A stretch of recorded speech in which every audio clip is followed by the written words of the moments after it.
Les gains à court terme, c'est les gains qu'on va chercher à faire en faisant du trading. Et ce sont nécessairement les pertes des autres traders. On entre dans un jeu à somme nulle où les gains des uns sont les pertes des autres. Et évidemment, personne ne veut trader pour perdre de l'argent. Ce qui signifie qu'il s'agit d'un jeu compétitif. Et que pour gagner, il faut nécessairement avoir un avantage compétitif. Qui sont donc ceux contre qui on peut espérer gagner. Bon, on va voir ça. Déjà, il y a le broker. Lui, il gagne toujours. Il prélève des frais à chaque transaction, donc impossible pour lui de perdre. Dès qu'il y a une transaction qui est effectuée, qu'elle soit gagnante, perdante, à la hausse ou à la baisse, lui prélèvera des frais de commission. Ce qui veut dire que pour les autres, c'est déjà plus un jeu à somme nulle, mais un jeu à somme négative, puisqu'il y a le courtier qui aussi rentre en jeu. Il va falloir être largement plus fort que les autres, parce que sinon, on va tous finir perdant. Donc, premier acteur, le courtier, imbattable par définition. Deuxième acteur, le market maker. Quand tu passes un ordre au marché, c'est-à-dire que tu achètes ou vends instantanément un actif, 99,9% du temps, tu vends ou tu achètes au market maker. Le market maker, lui, ne gagne pas d'argent en fonction des directions de marché. Il est capable d'isoler cette composante de gains à court terme et de ne faire que du trading là-dessus. Donc lui participe uniquement à ce jeu à somme nulle.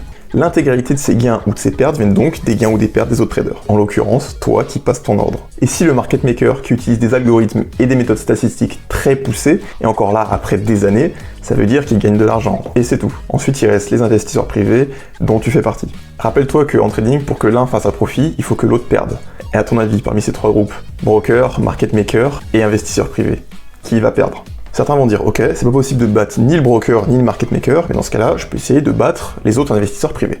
Quels seraient dans ce cas les critères pour battre les autres investisseurs particuliers? C'est un jeu compétitif, il faut donc un avantage compétitif, avoir quelque chose que les autres n'ont pas pour pouvoir les battre. Ça peut être plus rapide, c'est ce que font les traders haute fréquence, et ça marche. Et être plus rapide, ça veut dire effectuer ses trades en quelques millisecondes, voire quelques microsecondes, donc inaccessible aux traders particuliers. Une deuxième méthode pour être compétitif, ça va être avoir plus d'informations que les autres. Ça aussi, les fonds quantitatifs travaillent dessus, en utilisant par exemple des images satellites pour pouvoir contrôler l'état des parkings en face des magasins, pour ainsi déduire le nombre de clients et déduire en avance les résultats des bilans des entreprises. Méthode évidemment inaccessible pour un trader particulier. Et dernier point, avoir un meilleur modèle mathématique que les autres. C'est pour ça que les fonds quantitatifs emploient des centaines de génies pour venir travailler chez eux. Et donc même en étant le plus intelligent du monde, un trader particulier ne peut pas rivaliser avec ça.